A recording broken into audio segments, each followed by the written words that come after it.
Goedenavond, Haarlem. Feeling good? Yeah? So, who here today of you had lunch or breakfast or any meal whatsoever? Great. We're lucky, because there is about 1 billion people on the planet who live in absolute poverty. And they don't have this privilege. Getting a meal is maybe a fanciful thing. And even industrialized nations with very developed countries, there is about 15% who live below the poverty line, like in the United States or even Italy. Now, the story that we tell ourselves to justify these kinds of things doesn't really, it's compelling to hear because it's reassuring, but it's not real. And it's no surprise that we like stories. We evolved by listening to stories, and that's how our brains have developed for hundreds of thousands of years. And some of these stories became bestsellers. One of them was the great epic of capitalism versus socialism. And of course, we all know the story. Well, depends who you ask or who told you the story, and it also works the other way around. And this story, if you really dig deep, they're just fairy tales, because the reality is very different. There is not a single truly 100% capitalist country in the world, as there is no truly socialist country in the world. They're all many variations of the two and other ideological systems and other types of societies, but the wealthiest and the healthiest of countries are those that have learned to actually combine the best of them by looking at the evidence and the results instead of just sticking to an ideology and telling themselves a reassuring story. We have some of the prime examples of this in the Scandinavian and some of the more continental European countries, and I could even include the Netherlands to some respect. It's important that we tell ourselves credible stories and not fairy tales, because fairy tales are very dangerous and can lead to unnecessary suffering or deaths of hundreds of millions of people, as we've seen in the past. Now, we have many challenges, and one of them is unemployment. But instead of telling you a story or a fairy tale, let's have a look at the data. So here is a graph showing the employment to population ratio in the US, and in the OECD countries, the statistics are very similar. And this is corporate profits over the same amount of time. Now, if you put the two things together, and you look at the recovery rate, the gray lines are recessions, and the recovery rate, you see the degree of recovery, you see very, very astonishing results. We are at corporate profits at an all-time high. Unemployment is at a multi-decade low, and if you take into account that women enter the workforce only around that period, we're actually at the lowest point ever, and we're in the shallowest period of recovery. We are in what economic terms, it's almost called the jobless recovery. Now, there is some studies now coming out from the Oxford Martin School and MIT, from my colleagues, that suggest that half of all jobs in the US are subject to automation, robots, and other artificial intelligence smart programs. And research just coming out in Europe also suggests the same results. Now, I've actually performed the same thought experiment, and I've done my own research 2 years before the Oxford Martin School and MIT, and I had the exact same predictions. And one of the big criticisms that I received was, sure, technology displaces jobs, robots steal jobs, but in the end, you always create new jobs because you have new opportunities, new sectors, and there is always time to recover and find new ways of doing things. And I said, okay, that might be true, but let's look at the data. Let's look at the historical perspective and the time frame. So I took all the occupations, and I listed them by number of workers, from the top to the bottom. And I asked myself a very simple question. What kind of occupations were invented within, let's say, the next 50 or 60 years? Because if technology only displaces temporarily jobs, then there should be a bunch of new occupations that are invented in recent times. Actually, you have to scroll down quite a lot. Number 33, computer programmers. It was invented actually 65 years ago. So the reality is that new jobs are very few, highly skilled, very sophisticated, very difficult to do, and very few people can do them. And certainly not the 45-year-old truck drivers. Maybe 70 or 80 million of them who are going to be totally displaced within the next 5 to 7 years. And other hundreds of millions of people in other professions. So think about a 45-year-old truck driver having to compete with a 17-year-old Ukrainian whiz kid who writes 4 apps a day on his computer. Not very credible. And if you look at another trend, the multi-billion-dollar companies of today employ fewer and fewer people, and they have a bigger revenue per employee. If you take Apple, Google, Facebook, and Amazon, you combine them, they are worth more than $1 trillion together, but they only create 150,000 jobs. And the newest companies create even more revenue per employee because they're worth billions and billions in a very short amount of time, and they employ a few dozens or at maximum a few hundreds of people. So this is the new economy. This is the reality. And what it leads to is more inequality. Now, I'm not stating that this is the only reason for inequality, but it certainly exacerbates whatever level of inequality you might have. And if you look at the global picture of inequality, the situation is quite dire. You divide the population in 25 percentiles, and you see that the 75% on the bottom owns less than 20% of all the wealth. And the richest 2% has about 55% of all the wealth. And the richest 85 people, not 85% or 85 million, 85 people own as much as the bottom 3 billion. This is the reality, and it's only getting worse and worse. This is worse than medieval time during the feudal era. This leads to the disappearance of a middle class, which is very bad because a thriving society has a very strong middle class. For example, in the Netherlands. And we know from Thomas Piketty's groundbreaking research that the return of capital, essentially money that you're just sitting there because you have it or you have real estate or other properties, makes a lot more money than labor. So those who have more capital will only make more in this kind of system. And it's a problem that works at the structural level. This creates structural inequality, which is very different from temporary equality or cyclical inequality. It means that it's in the system. So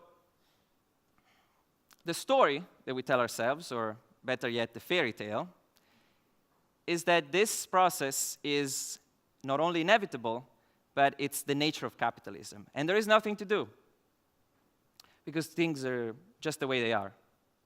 Now, of course, we all know that this is nonsense, because there are countries that have successfully redistributed wealth through policies and through all sorts of innovations, such as Germany and South Korea, who have redistributed quite successfully wealth and have a very strong middle class, but they're doing also quite well financially and in the global market.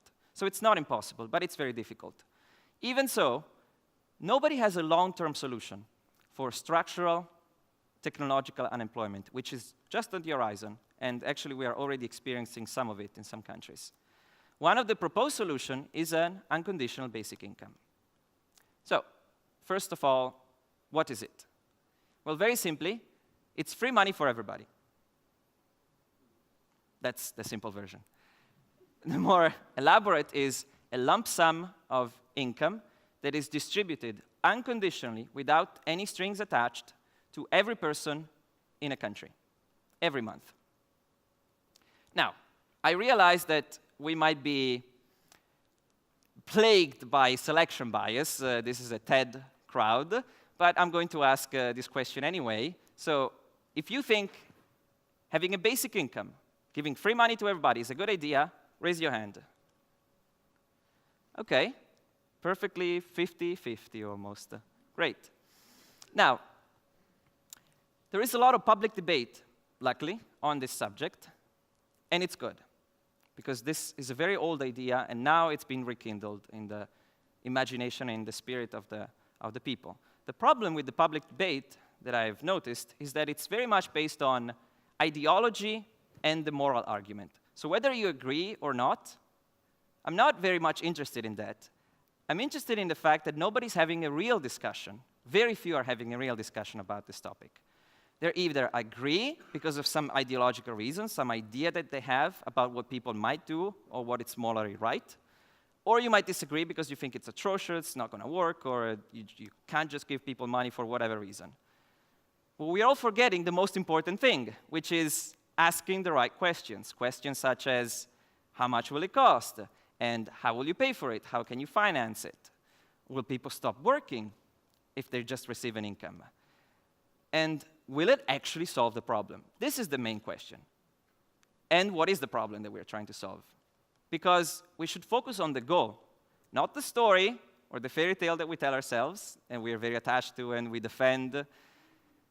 We should think about what the goal is. So what is the goal?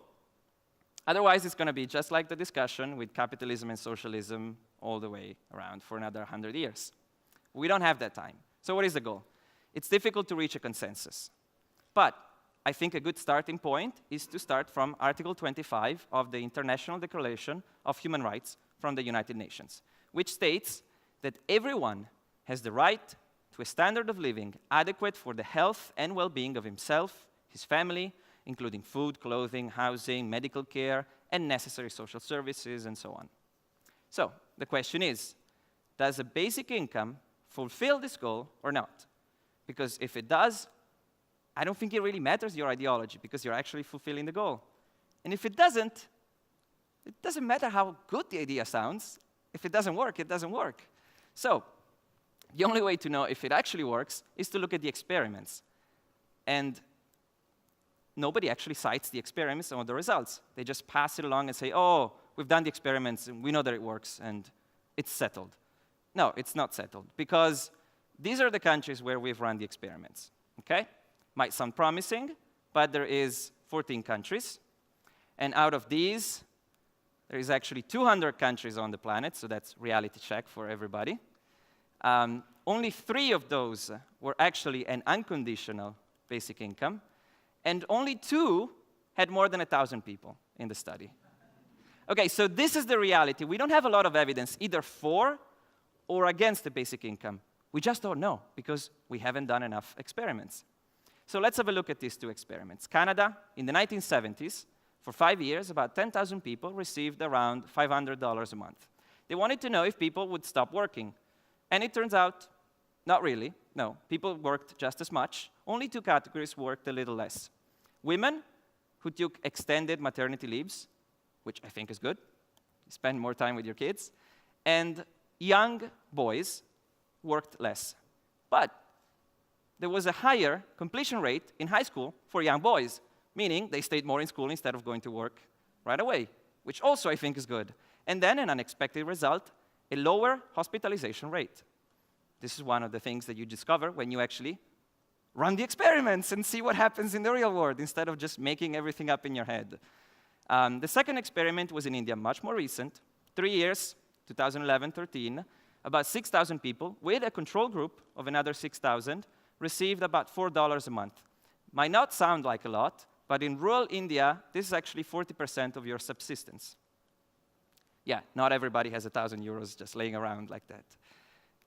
Results were very promising. There was improved food nutrition, food sufficiency, improved livestock. There was no increase in public beds like alcohol, prostitution, and drugs.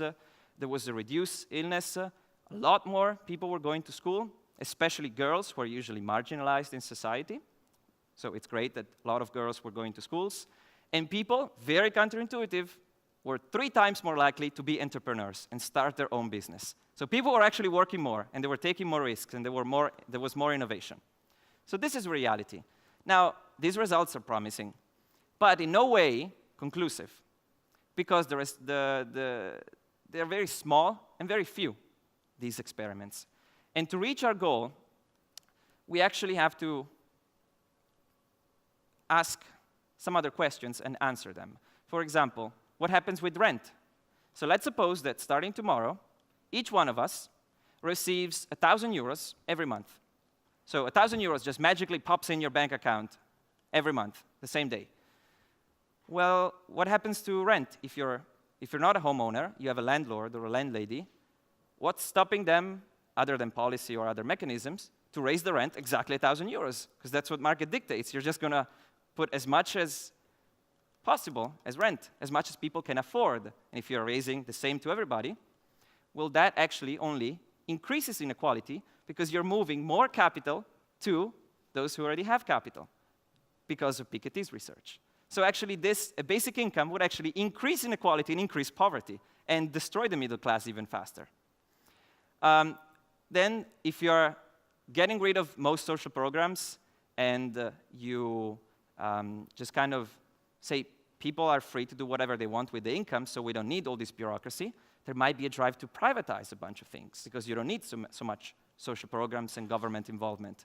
Well, we know what happens when you privatize healthcare. It's a very bad idea. Quality goes down, prices go up, and everything goes to the bin.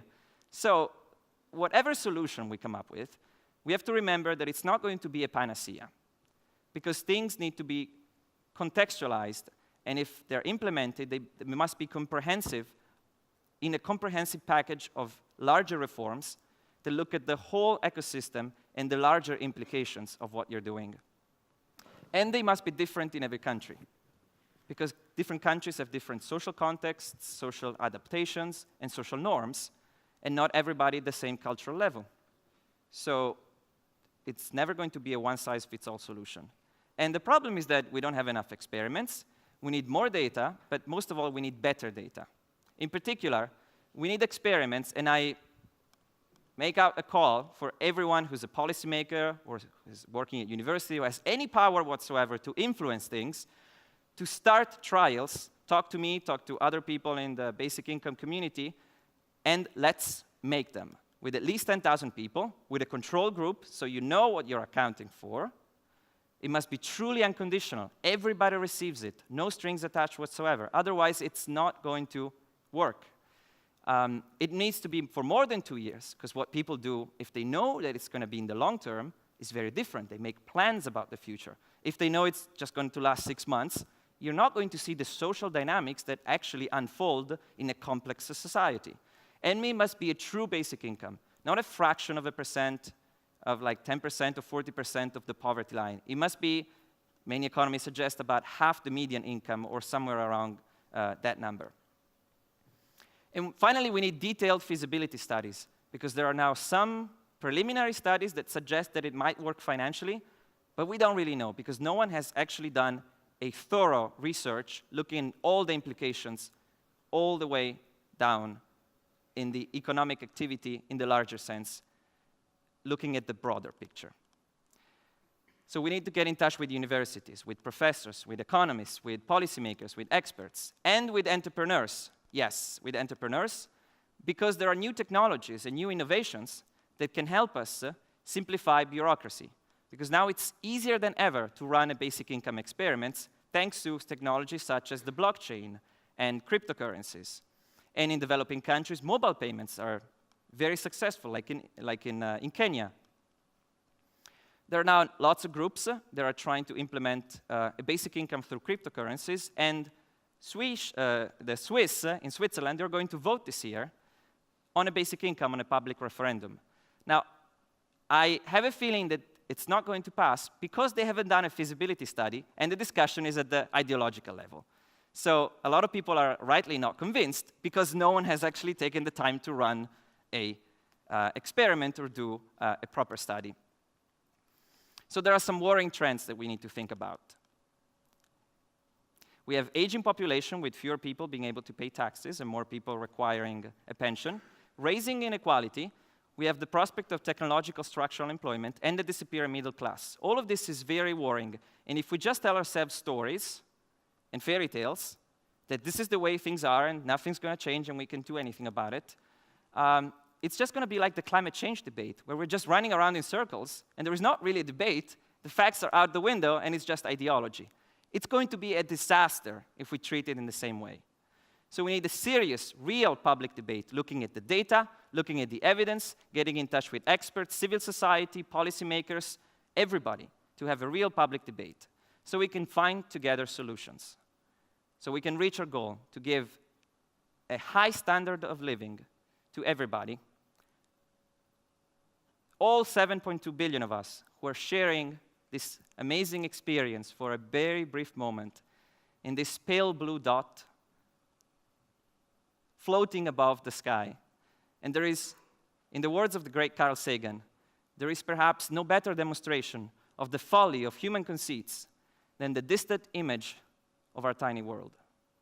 To me, it underscores our responsibility to deal more kindly with one another and to preserve and cherish the pale blue dot, the only home we've ever known. Thank you.